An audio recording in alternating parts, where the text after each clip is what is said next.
இந்த முறை 35 30 30ன்னு வந்ததுன்னு வச்சுக்கோங்க.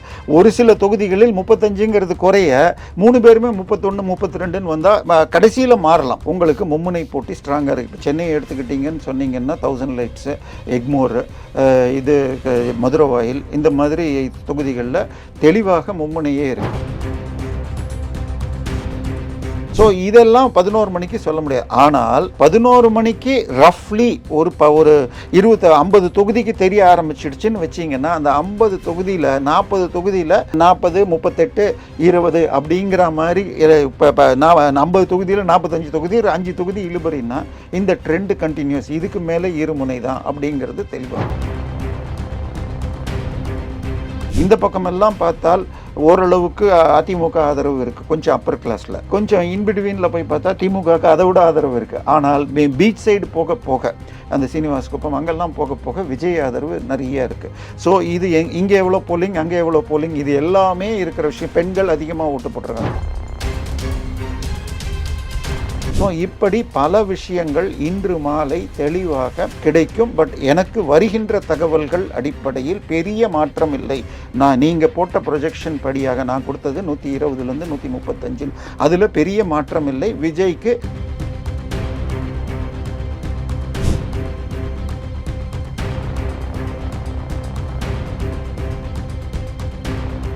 ரியல் ஒன் உறவுகளே, நடுநிலையோடு பொறுப்புடன் செய்திகளை வழங்கி பல லட்சக்கணக்கான மக்களின் நம்பிக்கையை பெற்ற நமது சேனலின் வளர்ச்சிக்கு உங்கள் ஆதரவு தேவை. இந்த ஊடக பயணம் தொடர்ந்து வலுப்பெற திரையில் தெரியும் QR கோட் ஸ்கேன் செய்தோ அல்லது டிஸ்கிரிப்ஷனில் உள்ள வங்கி விவரங்கள் மூலம் உங்களால் முடிந்த அளவு சப்போர்ட் செய்யுங்கள். உங்கள் ஒவ்வொரு ஆதரவும் நமது குரலை இன்னும் பல லட்சம் பேரிடம் கொண்டு செல்ல உதவும். ரியல் ஒன் நேயர்களுக்கு வணக்கம். இன்று நம்மளுடைய நேர்காணலுக்கு அரசியல் விமர்சகரான திரு தேவப்பிரியா அவர்கள் இணைஞ்சிருக்காங்க. சார் வணக்கம். வணக்கம் சார். தற்பொழுது இந்த எக்ஸிட் போலிங் அப்படிங்கிறது உணர்த்த வருவது எதை? இல்லை, எக்ஸிட் போல் வந்தால் தான் நம்மளால் பேச முடியும். பெருமளவில் ஒரு 7-8 ஏஜென்சி எடுத்திருக்காங்க. அதில் ஒரு ஏஜென்சியோட சில நண்பர்கள் 1-2 தொகுதி சொன்னாங்க. அதாவது மொத்தம் 25 தொகுதி சராசரியாக எடுப்பாங்க. ஏன்னா மற்றது எப்படின்னா, இன்றைக்கி ஒரு குறிப்பிட்ட நிறுவனம் போய் எடுக்குதுன்னு சொன்னால் சென்னையில் ஒரே நாளில் 4 தொகுதி எடுப்பாங்க, இல்லை ஒரு 10 தொகுதி.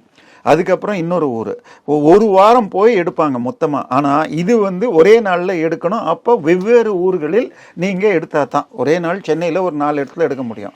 அவர்களே சாயந்தரம் 7 மணி வரைக்கும் இன்னும் ஒரு செங்கல்பட்டில் வேணால் எடுக்க முடியுமே தவிர அதை தாண்டி போக முடியாது. ஸோ குறைஞ்சபட்சம் ஒரு 2-3 பேராக ஒரு 10 டீம் இருந்தால் தான் தமிழ்நாட்டில் ஒரு 40 பூத்துலையாவது 40 தொகுதியில் எடுக்க முடியும்.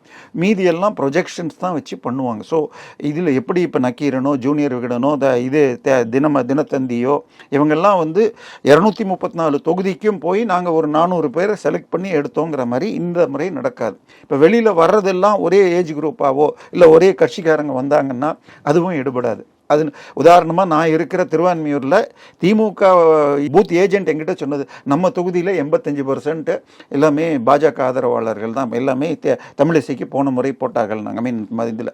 ஸோ அந்த மாதிரி சாம்பிளிங் எடுக்கக்கூடாது. ஸோ ஒரு தொகுதியில் அப்படி மேஜர் ஆதரவு இருக்கிற தொகுதியாக இருந்தால் அது ஒன்றுன்னு தான் கணக்கு எடுக்க முடியும், 85% இருந்ததுன்னா. ஸோ இப்படி எடுக்கிறதுங்கிறது ரொம்ப கஷ்டம்.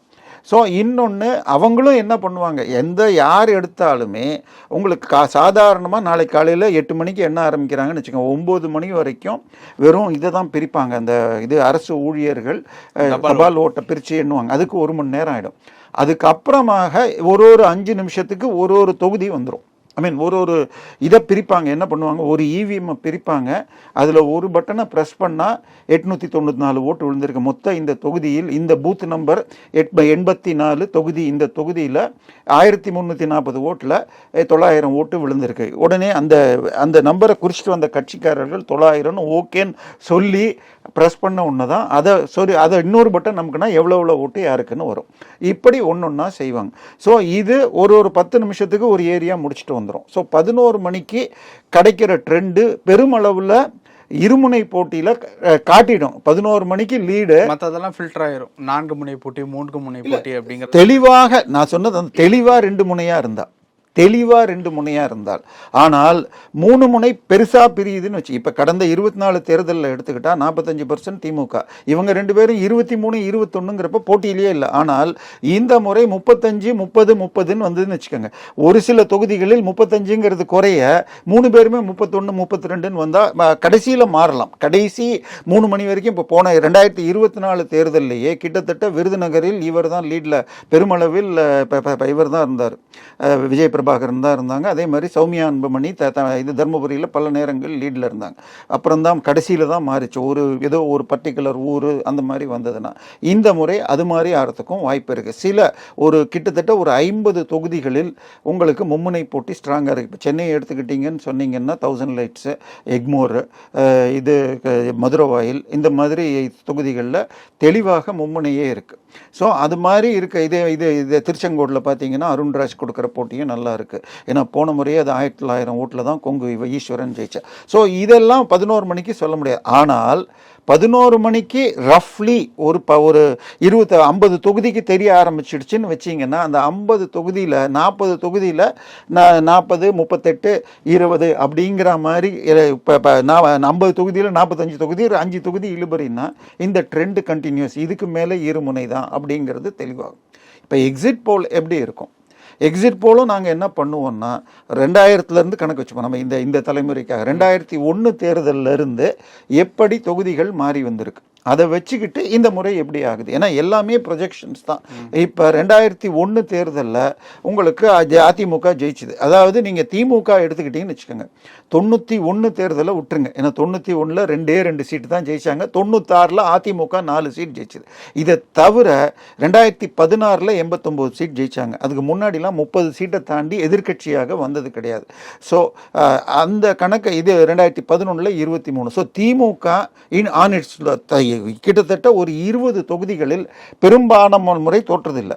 அதிமுக ஒரு 40 தொகுதியில் தோற்றதே இல்லை. நான் சொல்ல 96 விட்டா.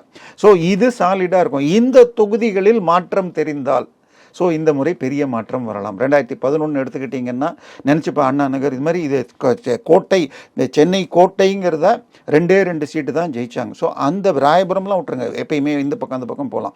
ஆனால் மற்ற சீட்டுகளும் மாறிச்சு. ஸோ அந்த மாதிரி பிரீச் இருக்குமா இந்த முறை? இது இப்போ இதில் மயிலாப்பூர் போய் பார்த்தீங்கன்னா இந்த பக்கமெல்லாம் பார்த்தால் ஓரளவுக்கு அதிமுக ஆதரவு இருக்குது, கொஞ்சம் அப்பர் கிளாஸில். கொஞ்சம் இன்பிட்வீனில் போய் பார்த்தா திமுகவுக்கு அதை விட ஆதரவு இருக்குது. ஆனால் பீச் சைடு போக அந்த சீனிவாஸ் குப்பம் அங்கெல்லாம் போக விஜய் ஆதரவு நிறைய இருக்குது. ஸோ இது இங்கே எவ்வளோ போலிங், அங்கே எவ்வளோ போலிங், இது எல்லாமே இருக்கிற விஷயம். பெண்கள் அதிகமாக ஓட்டு போட்டிருக்காங்க. ஸோ பெண்கள் சாதாரணமாக ஜெயலலிதா இருந்தவரை பெண்கள் போலிங் அதிகமாச்சுன்னா அதிமுக ஜெயிக்கும்னு சொல்லுவாங்க.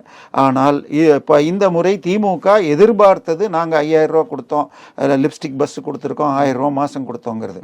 ஆனால் விஜயை நோக்கி ஒரு பெரிய அட்ராக்ஷன் பெண்கள்கிட்ட இருக்குன்னு சொல்லப்படுகிறது. ஸோ அதை எல்லாமே குழப்பங்கள் இன்று மாலை ஓரளவுக்கு கிளியர் ஆகும். சரி, இது சென்னையில் இருக்கிற அளவுக்கு ஒரு ட்ராக்ஷன் மற்ற ஊர்களில் இல்லை விஜய் நோக்கி. அர்பனில் இருக்குது. ஆனால் இதே போலிங் விஜய்னால அதிகமாகுதுன்னு வச்சுக்கோங்க. அவர் அதிகமாக மொத்தமே 18 இடத்துக்கு தான் தேர்தல் இது போட்டதுக்கப்புறம் போனார்னா கிட்டத்தட்ட 3 தூத்துக்குடி, திருநெல்வேலி, கன்னியாகுமரி, அங்கே 3 இடத்துலையும் போலிங் 75லேருந்து 80க்குள்ளே இருக்குது. அப்போ விஜய்னால போலிங் அதிகமாகலன்னா இல்லை. அங்கேயும் நான் விசாரித்த வரைக்கும் என்ன சொல்லிட்டாங்க, அங்கெல்லாம் சர்ச்சு சொன்னால் அப்படியே போடுவாங்க மூத்தவர்கள். இந்த முறை மூத்தவர்கள் நாங்கள் சர்ச்சை மீறி திமுகவை எதிர்த்து போட விரும்பவில்லைன்னு, திமுகவுக்கு விழ வேண்டிய ஓட்டு விழுகவில்லை, ஆனால் இளைய தலைமுறைகள் சர்ச்சை மீறி போய் விஜய்க்கு போட்டிருக்காங்க அப்படிங்கிறாங்க. இது ரிசல்ட்டை எப்படி மாற்றும்?